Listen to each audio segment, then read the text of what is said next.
আচ্ছা, আগের ক্লাসে আমরা দেখছিলাম যে একটি বৃত্তের ব্যাসের যদি দুটি প্রান্তবিন্দু দেওয়া থাকে তাহলে আমরা কিভাবে সমীকরণ নির্ণয় করব। তো এখানে একটা সিম্পল কনসেপ্ট আমি জাস্ট একটু আলোচনা করে দিচ্ছি, যে এটা তোমরা এমনিতেও পারবা যারা ক্লাসগুলো দেখছো।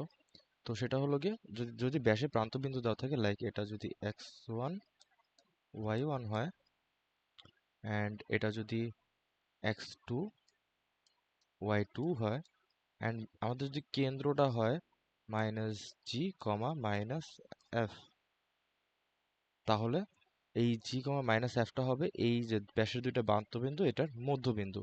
তাহলে -g will be equivalent to x1 plus x2 divided by 2, and -f will be equivalent to y1 plus y2 divided by 2। এটা জাস্ট একটু দেখানোর জন্য দেখিয়ে রাখলাম।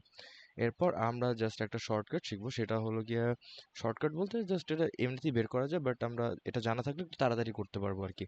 তো সেটা হলো গিয়ে যে, যদি এমন একটা বৃত্ত থাকে লাইক এরকম, যেটা কিনা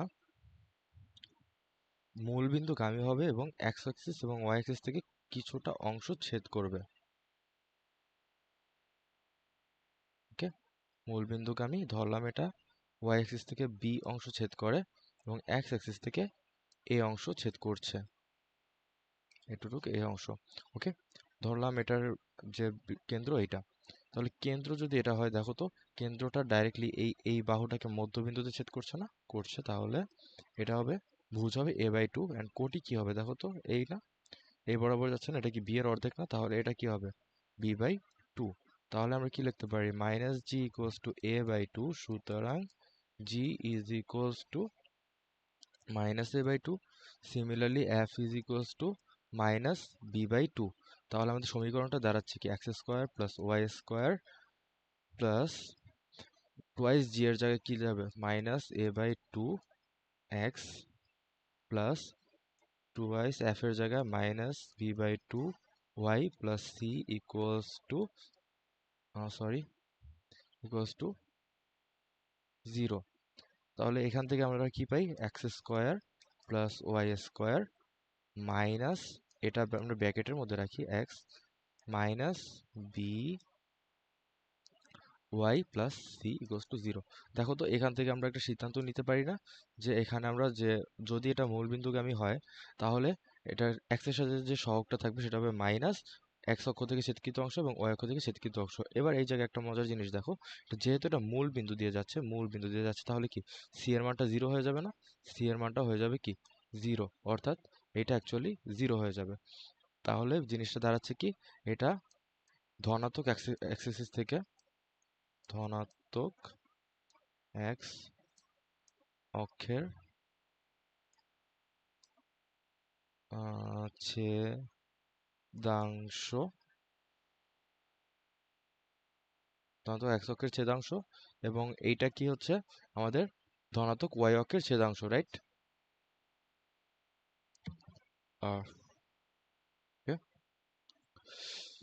এটা ধনাত্মক ওয়াই অক্ষের ছেদাংশ। যদি এখানে আমাদের নেগেটিভ অ্যাক্সিস থেকে কাটতো, অর্থাৎ যদি এক্স অ্যাক্সিসের যে এই সাইডটা আছে, এই সাইডটা থেকে যদি এটা কেটে নিত, ধরলাম এরকম, এরকম যদি দেখি এই সাইডটা থেকে কেটে নিত, তাহলে জাস্ট আমরা এর জায়গায়, ধরো এখান থেকে -2 কেটে নিয়েছে, তাহলে আমরা জাস্ট এর জায়গায় -2টা বসাই দিতাম, তাহলে আমাদের ম্যাথটা মিলে যেত। ওকে, আর যদি ধনাত্মক বসে তাহলে তো কিছুই নেই, সূত্রের সূত্রে মাইনাস থাকবে, এখানে 2 হবে। আর যদি নেগেটিভ থেকে কাটে তাহলে এই -2 মাইনাস, মাইনাসে মাইনাসে মাইনাসে +2 হয়ে যাবে, +2x হয়ে যাবে। এই ছিল আমাদের কনসেপ্ট। ওকে, এরপরে আমরা দেখব যে বৃত্তের সাপেক্ষে কোনো বিন্দুর অবস্থানটা কিভাবে নির্ণয় করতে হয়। অর্থাৎ ধরলাম এটা একটা বৃত্ত, আমাদের বৃত্তের সাপেক্ষে একটা বিন্দুর অবস্থান, অর্থাৎ বিন্দুটা, ধরো এইখানে একটা বিন্দু আছে এ, এখানে একটা বিন্দু আছে বি, বৃত্তের ভিতর সাইডে একটা বিন্দু আছে কোনো একটা জায়গায়, কেন্দ্র বাদে অন্য যে কোনো একটা জায়গায় ধরলাম সি, তো কেন্দ্র বোঝায়, আমি এটাকে ধরলাম ডি। এখন এটা আমরা কিভাবে নির্ণয় করব, ধরলাম বিন্দুটা যে কোনো বিন্দু যেটা, ওইটার জন্য আমাদের এ, বি এবং ডি, ডি এর জন্য বিন্দুটা আমরা ধরলাম x1, y1। ওকে, তাহলে আমরা দেখি ফার্স্টে আমাদের বৃত্তের সমীকরণটা কি, x square plus y square plus twice g x plus twice f y plus c equals to 0। তো এই সূত্রে যদি আমরা একটা কি বলে একটা বিন্দু ইনপুট করি তাহলে জিনিসটাকে আমরা S1 দ্বারা সংক্ষেপে লিখি। S1 ইকুয়ালস টু হবে, আমরা যদি x1 y1 বিন্দুটা ইনপুট করি তাহলে এটা হবে x1 square plus y1 square plus twice g x1 plus twice f y1 plus c. এটা হবে আমাদের S1 এর মান। এখন এই S1 এর মানটা নির্ণয় করার পর যদি S1 ইজ কি বলে গ্রেটার দেন 0 হয় তাহলে বিন্দুটা হবে এ, অর্থাৎ বৃত্তের বাহিরে।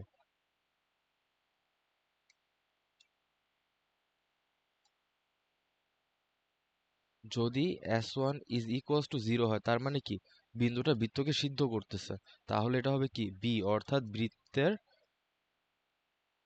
পরিধিতে বা বৃত্তের উপর।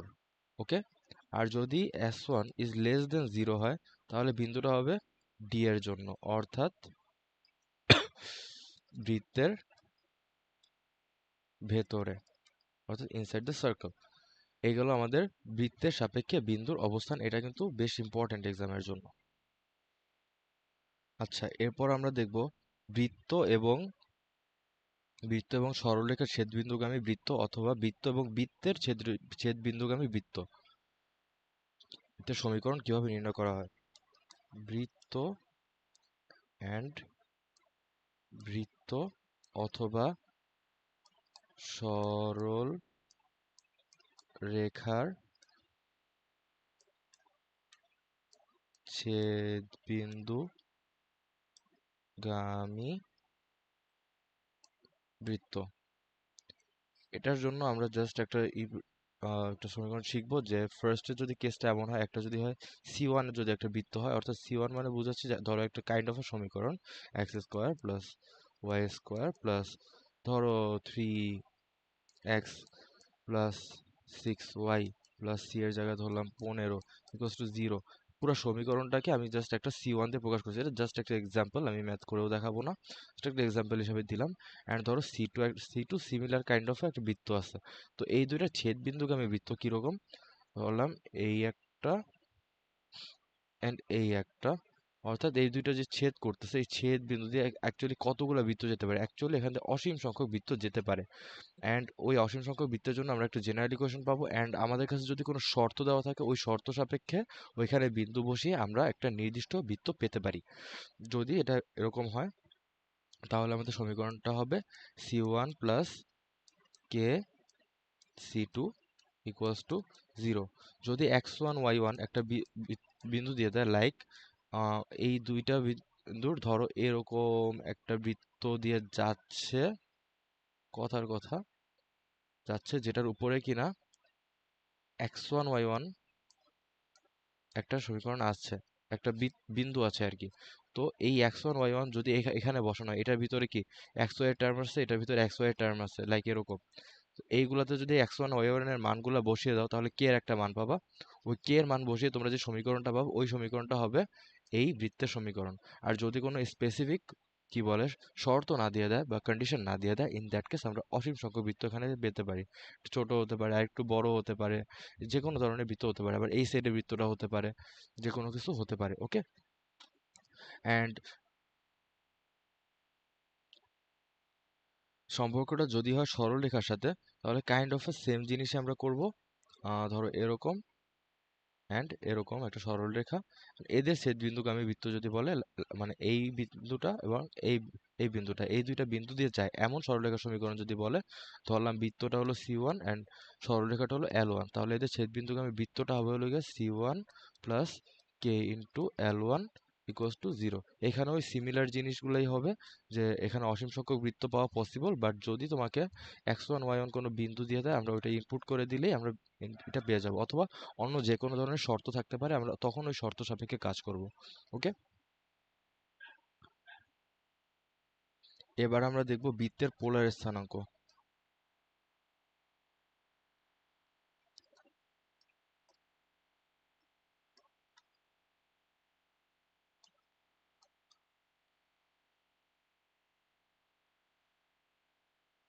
বৃত্তের পোলার স্থানাঙ্ক। আমরা কি জানি পোলার স্থানাঙ্কে আমরা যে কিভাবে রিপ্লেস করতে হয় এটা তো জানি আমরা, যে আমরা সরলরেখা চ্যাপ্টারে দেখছিলাম যে আর স্কোয়ার ইকুয়ালস টু হয় x square plus y square, then x is equal to কি হয় আমাদের আর কস থিটা, তারপর ওয়াই ইকুয়ালস টু হয় আর সাইন থিটা, এগুলো বেসিক রিপ্লেসমেন্ট। অ্যান্ড আমাদের ভিতরে যে জেনারেল সমীকরণটা ছিল ওইটাকে যদি আমরা এটাতে প্রুফ করতে যাই তাহলে দেখো, বা স্ট্যান্ডার্ড সমীকরণ যেটা ছিল, ধরলাম এটার কেন্দ্রটা হলো গিয়ে আমাদের আমরা এবার যখন ব্যাসার্ধ ধরবো তখন আমরা আর ধরবো না, আর এর জায়গায় আমরা ব্যাসার্ধটাকে এ ধরে নেব। কারণ কি, কারণ এই যে পোলার স্থানাঙ্কে আমরা স্থানাঙ্কটাকেও আর দিয়ে লিখি আর কি, এই জন্য। তো এটার উপরে যে কোনো একটা বিন্দু ধরে নিলাম আর, অ্যান্ড কোণের সাপেক্ষে ধরে নিলাম থিটা, অ্যান্ড আমাদের যে কেন্দ্রটাকে ধরে দিলাম r1 θ1। এবার আমরা কি বলে পোলার স্থানাঙ্ক কি দূরত্বের সমীকরণ, দূরত্বের সূত্রটা জানি না, দূরত্বের সূত্র a ইকুয়ালস টু কি বলা যায় রুট ওভারটা আমি আগে দিচ্ছি না, রুট ওভার এই বিন্দু দুইটার ক্ষেত্রে কি r1 square plus r square plus r1 square, r square plus r1 square minus twice r1 cos theta minus theta one পুরোটার উপরে রুট ওভার থাকতো, বাট আমি রুট ওভার না দিয়ে এর উপরে স্কোয়ার দিয়ে দিলাম। এটাই হলো আমাদের মেইনলি কি বলে বৃত্তের যে পোলার স্থানাঙ্ক যেটাকে আমরা চিনি সেটা, অর্থাৎ r square plus r1 square minus twice r1 cos theta minus থিটা1 minus a square equals to 0। এবার আমরা যে জেনারেল ফর্মেটটা শিখলাম এটা তো আমাদের যে স্ট্যান্ডার্ড ইকুয়েশন। এখন আমাদের যে জেনারেল ইকুয়েশনটা ছিল ওইটা কি ছিল, যে x square plus y square plus twice gx plus twice fy plus c equals to 0। এখানে আমরা কিছু করব না, জাস্ট আমরা ওই যে এক্স এবং আর এর যে রিপ্লেসমেন্টগুলো আমরা একটু আগে দেখেছিলাম, এই যে উপরে রিপ্লেসমেন্টগুলো আমরা দেখেছিলাম, আমরা জাস্ট এইগুলাই করব। রিপ্লেস করে দিলি এটা চলে আসবে, এক্স স্কোয়ার ওয়াই স্কোয়ারের জায়গায় চলে আসবে কি আমাদের r square plus twice g, x এর জায়গায় চলে আসবে r cos theta plus twice f এর জায়গায় আর সাইন থিটা, এভাবে চলে আসবে, অ্যান্ড সিটা সি এর জায়গায় থাকবে। তো এটা আমাদের জেনারেল ফরম্যাটের যে পোলার ইকুয়েশন সেটা আমরা পেয়ে গেলাম। এবার আমরা দেখবো যে স্পর্শক কিভাবে নির্ণয় করতে হয়, বা কোনোটা স্পর্শক, কোনো রেখাংশ কোনো বৃত্তকে স্পর্শ করছে কিনা এটা আমরা কিভাবে বুঝবো। এটার জন্য আগে আমাদের বুঝতে হবে ট্যানজেন্ট বা স্পর্শক। এটার জন্য আগে আমাদের বৃত্ত থেকে কোনো রেখার দূরত্ব কিভাবে কম্পেয়ার করতে হয় এটা আমাদের বুঝতে হবে। এই ধর একটা বৃত্ত, অ্যান্ড একটা রেখা ধর এভাবে আছে, এইভাবে। আবার ধরলাম একটা বৃত্ত, একটা রেখা ধরলাম আছে কাইন্ড অফ এইভাবে টাচ করতেছে, অ্যান্ড এই ধরো একটা বৃত্ত, যদি এটা একদমই বৃত্ত হয় নাই,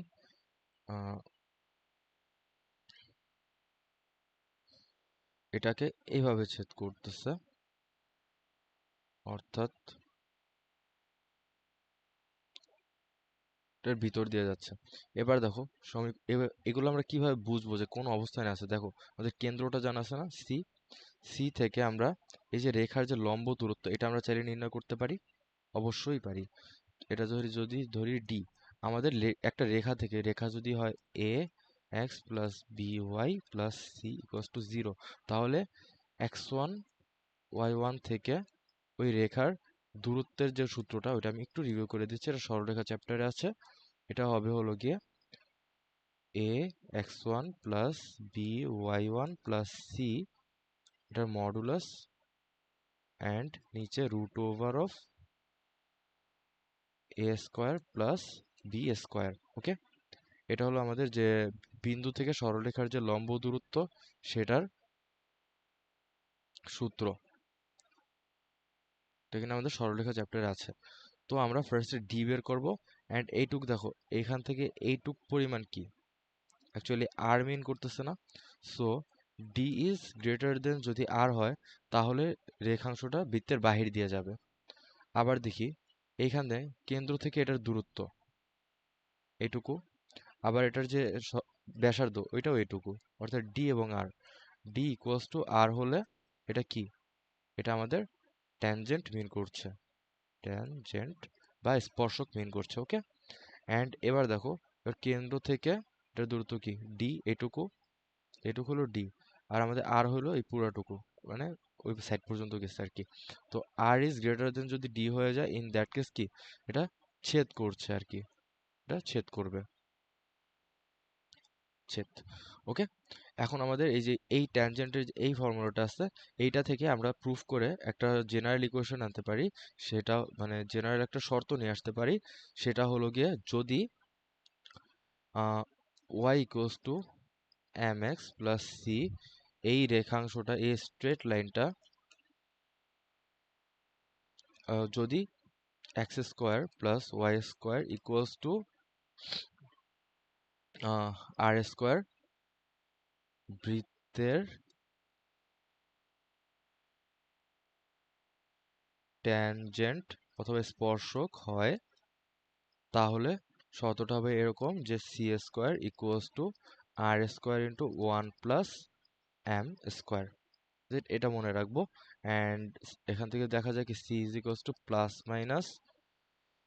minus r root over of one plus m square. এখানে ওই যে আমাদের যে জেনারেল ইকুয়েশন, বড় যে ইকুয়েশনটা আমাদের ছিল, ওইটা দিয়েও আসলে এটা লেখা যায়। তারপর এক্স মাইনাস এইচ যে ওইটা দিয়েও মানে অন্যান্য শর্ত আছে, কিন্তু ওইগুলো আমাদের অ্যাকচুয়ালি দরকার নেই।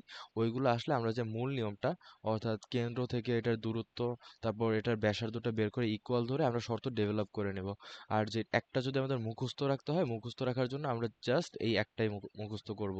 এটা হলো এই যে এখন আমরা যেটা শিখলাম, মানে মেনলি যে কোনো একটা লাইন মনে রাখলেই হয়, পরেরটা জাস্ট রুট ওভার করে দিলেই হচ্ছে। এইগুলো আমাদের ট্যানজেন্টের শর্ত। এবার যদি আমাদের বৃত্তের উপরে একটা বিন্দু দেওয়া থাকে, তাহলে আমরা ট্যানজেন্ট কিভাবে বের করব সেটা নির্ণয় করতে হবে। দেখো, এই ধর আমাদের বৃত্তটা দেওয়া আছে, অ্যান্ড এটার উপরে ধরলাম একটা বিন্দু আমরা পেয়েছি x1 y1। এখন এই বিন্দুতে যদি আমাদেরকে স্পর্শকটা নির্ণয় করতে হয়, স্পর্শকটা হবে কাইন্ড অফ এরকম, এরকম একটা স্পর্শক আমরা পাচ্ছি। আচ্ছা, এটা একটু ভিতরে চলে গেছে, বুঝে নিও আর কি। ধরলাম এটাকে স্পর্শ করতেছে। ইন দ্যাট কেস আমাদের রিপ্লেস করতে হবে কি কি, দেখো আমাদের বৃত্তের যে সমীকরণটা আছে, বৃত্তের সমীকরণটা যদি লিখি, এটা হবে সার্কেল কি x square plus y square plus twice g x plus twice f y plus c equals to zero. এখানে আমাদেরকে এই টার্মগুলোকে একটা একটা করে রিপ্লেস করতে হবে। রিপ্লেস করে কি হবে, এক্স স্কোয়ারের জায়গায় বসাতে হবে এক্স, এক্স ওয়ান, মানে এক্স, এক্স তো শুধু এক্স, চলক এক্স, আর এক্স ওয়ানের জায়গায় এই বিন্দুর যে ভুজটা, সরি, এই বিন্দুর যে ভুজটা ওইটা আমাদেরকে বসাতে হবে। For y square is equals to কি, ওয়াই, ওয়াই ওয়ান, মানে ইকুয়ালস টু না, মানে রিপ্লেস করে বসাবো আর কি। তারপর এক্স এর জায়গায় আমাদেরকে বসাতে হবে হলো গিয়ে x plus x one divided by two, y এর জায়গায় বসাতে হবে y plus y one divided by two.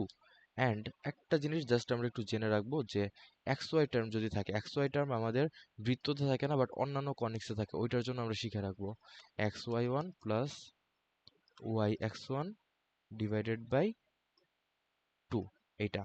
ওকে, এখন তুমি ভাবতে পারো যে এটা কি শুধুমাত্র কি বলে সার্কেলের জন্য প্রযোজ্য কিনা, না, এটা শুধুমাত্র সার্কেল না, এটা যে কোনো কনিক্সের ক্ষেত্রে প্রযোজ্য। অর্থাৎ এই সেম রিপ্লেসমেন্ট আমরা প্যারাবোলা, ইলিপস অ্যান্ড হাইপারবোলাতেও করতে পারবো। অর্থাৎ এখানে জাস্ট আমরা এই এগুলোকে রিপ্লেস করে এগুলো বসাই দেবো, তাহলে ট্যানজেন্টের সমীকরণটা কিরকম আসে অ্যাকচুয়ালি দেখে নিই একটু। ট্যানজেন্টের ইকুয়েশনটা হবে হলো গিয়ে ফার্স্টে এক্স স্কোয়ারের জায়গায় x x one, then y y one plus twice g, x এর জায়গায় রিপ্লেস করে x plus x one divided by two plus twice f y plus y one divided by two plus c equals to zero. এটা হবে আমাদের tangent. ওকে, বুঝতে পারছি। এরপর আমরা শিখবো হলো গিয়ে ট্যানজেন্টের দৈর্ঘ্য বের করা। ওকে, এটা একটু মনোযোগ দিয়ে শিখবো, এটা আমাদের আর কি অনেক কাজে লাগবে। দেখি ফার্স্টে আমি একটা বৃত্ত ড্র করি। এই ক্ষেত্রে আমরা অ্যাকচুয়ালি বহিস্থ কোনো একটা বিন্দু থেকে ট্যানজেন্ট ড্র করব। ওকে, তো বহিস্থ কোনো একটা বিন্দু থেকে ট্যানজেন্ট ড্র করলে তখনই আর কি আমাদের ট্যানজেন্টের দৈর্ঘ্যটা আসে। ট্যানজেন্টের যে দৈর্ঘ্যটা ওইটাকে যদি আমি এভাবে ডি ধরে নিই, এইটা এটা কেন্দ্র ধরলাম, আহ,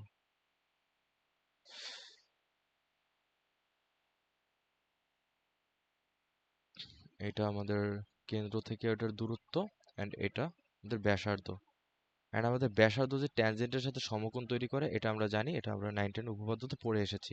ওকে, তাহলে কি আমাদের লাগবে কি ডি এর মানটা। তো ডি এর মান বের করার জন্য আমরা অ্যাকচুয়ালি কি পন্থা অবলম্বন করতে পারি। যদি এটা পি x1 y1 হয়, অ্যান্ড এটা যদি আমাদের হয় কি বলে সি x2 y2, তাহলে দেখো আমরা যদি এই লেন্সটুকু জানি, যদি এটুকু ধরে এল, অ্যান্ড এটা যদি হয় আমাদের ব্যাসার্ধ আর, তাহলে দেখো এই দুইটা জানলেই কি, মানে দুইটা বিন্দু জানা থাকলে কি আমরা এলটা পেয়ে যাব বিন্দুর দূরত্বের ইউজ করে, সূত্র ইউজ করে। অ্যান্ড এইখান থেকে কি বৃত্তের সমীকরণ থেকে আমরা এনি হাউ আরটা বের করতে পারবো। তো দেখো এখানে কি হয়, এখানে দেখো সমকোণ যদি এটা হয় তাহলে কি অতিভুজ হলো কি আমাদের এই এলটা। তাহলে এখান থেকে আমরা লিখতে পারি কি এল স্কোয়ার ইকুয়ালস টু কি d square plus r square, পিথাগোরাসের উপপাদ্য থেকে। তাহলে d will be equals to l square minus r square root over. Okay, I hope আমরা এটা বুঝতে পেরেছি। এই হলো আমাদের ট্যানজেন্টের মানে বহিস্থ কোনো বিন্দু থেকে যদি ট্যানজেন্ট ড্র করা হয় তাহলে ওইটার দৈর্ঘ্য। এবার আমাদেরকে একটা জিনিস বের করতে হবে যে এটা কত অ্যাঙ্গেল তৈরি করে, অর্থাৎ এই আলফাটা। ওকে, আলফাটা আমরা কিভাবে নির্ণয় করতে পারি দেখো তো। আলফার যদি এটা হয় তাহলে দেখো এটা যদি আলফা হয় তাহলে ভূমি হবে কোনটা, এইটা, অর্থাৎ ডি হবে ভূমি। এটা কি, এটা হবে লম্ব, রাইট। তাহলে আমরা কি লিখতে পারি, tan alpha will be equals to লম্ব বাই ভূমি। তাহলে লম্ব হলো আর, আর আর এর নিচে হবে কি ডি। তাহলে alpha will be equals to tan inverse r by d. এখন এই জায়গায় আলফার ডাবলটাও চাইতে পারে, ডাবলটা কেন চাইতে পারে, ধরো এটা এরকম, তাহলে একই বিন্দু থেকে যদি দুইটা ট্যানজেন্ট ড্র করা হয় লাইক দিস, তখন দেখো এইটুক যদি হয় আলফা, তাহলে এই পুরোটুক হবে কি টু আলফা। তো তখন তোমার যদি টু আলফা চাই তাহলে কি করবে, just two alpha equals to two tan inverse r by d, that is it. আমাদের এইটুক জানলেই হচ্ছে। এখন তোমাদের আরেকটু ইজিলি ডিটা নির্ণয় করার আরেকটা ইজি ফরম্যাট আছে। ডিটা কিভাবে নির্ণয় করা যায় সেটার জন্য আর কি, লাইক আমি জাস্ট এই চিত্রটা ইউজ করছি। এই চিত্রটা এটা যদি হয় x1 y1, তাহলে আমরা কি জানি x1 y1 দিয়ে যদি আমরা বৃত্তের সমীকরণকে সিদ্ধ করি সেটা হয় হলো কি s1। অর্থাৎ আমরা বৃত্তের সমীকরণে যদি এটার মানটা বসাই দিই তাহলে s1 এর একটা মান আসবে, s1 এর যে কোনো একটা মান আসতে পারে। তাহলে ইন দ্যাট কেস আমাদের ডি হবে হলো গিয়া রুট ওভার s1। এটা আমাদের ডি নির্ণয় আরেকটা কি বলে সূত্র হিসাবে আমরা মনে রাখতে পারি। ওকে, তো আমরা যে সব জায়গায় ডিট লিখেছিলাম সব জায়গায় আমরা এই জায়গায় আবার রুট ওভার s1টা অ্যাড করে দিতে পারি, এখানে r by root over s1। Okay, similarly এই জায়গাও কোনগুলো মনে রাখা লাগবে এটা একটু আমি মার্ক আউট করে দিই। এইটা মনে রাখা লাগবে, এই এইগুলো মনে রাখা লাগবে, অ্যান্ড এখানে যে আমি সার্কেল করে দিচ্ছি এটা মনে রাখা লাগবে। ওকে, এখান থেকে আমরা যে দূরত্বের যে সমীকরণগুলো আছে ওইটা আমরা চিনতে পারবো। এরপর আমাদেরকে আরেকটা জিনিস জানতে হবে, সেটা হলো গিয়ে length of chord and angle at the centre. অর্থাৎ কর্ড মানে হলো কি আমাদের জ্যা, অর্থাৎ আমরা একটা জ্যায় কত, একটা জ্যার কত দৈর্ঘ্য হতে পারে, অ্যান্ড জ্যাটা আসলে কেন্দ্রের সাথে কত ডিগ্রি কোণ তৈরি করতেছে সেটা আমরা নির্ণয় করা শিখবো। এটা আমরা ফার্স্ট একটা বৃত্ত নিলাম, বৃত্ত নিয়ে দেন আমরা ধরলাম একটা জ্যা কি, এভাবে একটা জ্যা ড্র করলাম, জ্যা। এবার আমরা এটার কেন্দ্র নিলাম এখানে,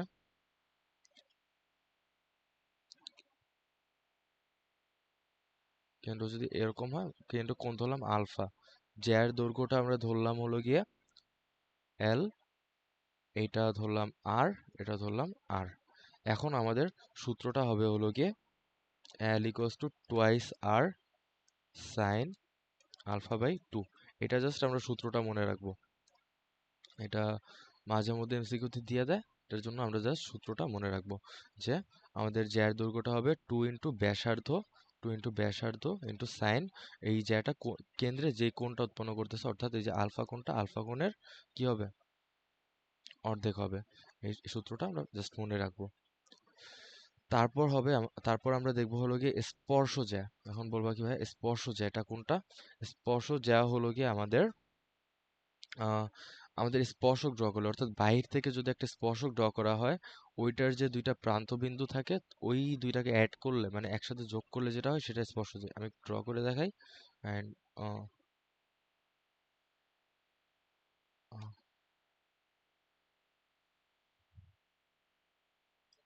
এরকম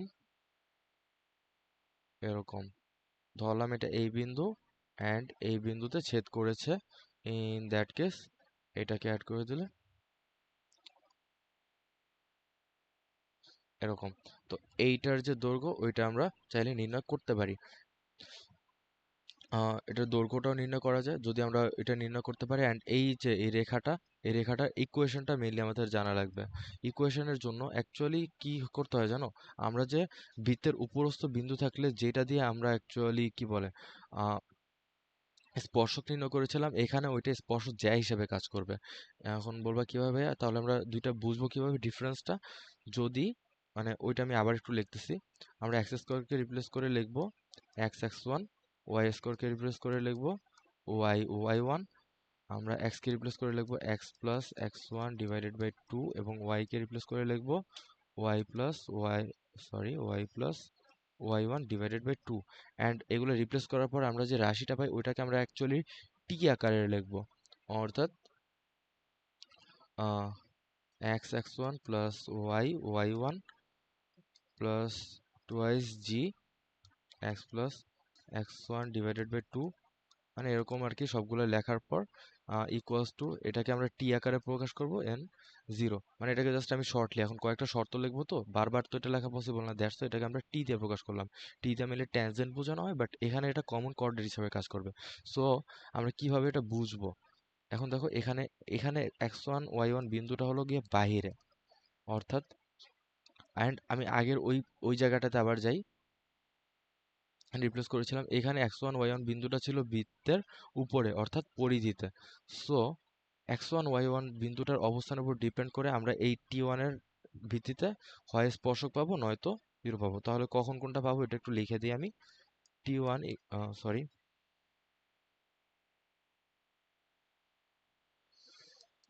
টি ইকুয়ালস টু জিরো, এটার ক্ষেত্রে আমরা এক্স ওয়ান ওয়াই ওয়ান যদি উপরস্থ হয়, অর্থাৎ বৃত্তের উপরস্থ কোনো বিন্দু হয়, তাহলে এটা থেকে আমরা পাবো হলো গিয়ে কি বলে স্পর্শক, অর্থাৎ এই শর্ততে, অর্থাৎ আমরা এইভাবে রিপ্লেস করলে স্পর্শক পাবো। আর এক্স ওয়ান ওয়াই ওয়ান যদি হয় বহিস্থ, তাহলে এটা ইউজ করে আমরা পাবো কি কমন কর্ড, বা সরি এটা কমন কর্ড না, একটু ভুল লিখে ফেলেছি, এটা হবে হলো গিয়ে আমাদের এটা কেটে ফেলি, কর্ড অফ কন্ট্যাক্ট, এটাকে ইংলিশে বলে chord of contact,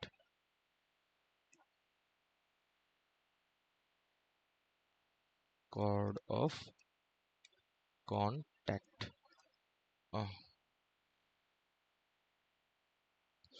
contact, okay, chord of contact বা স্পর্শ জ্যা।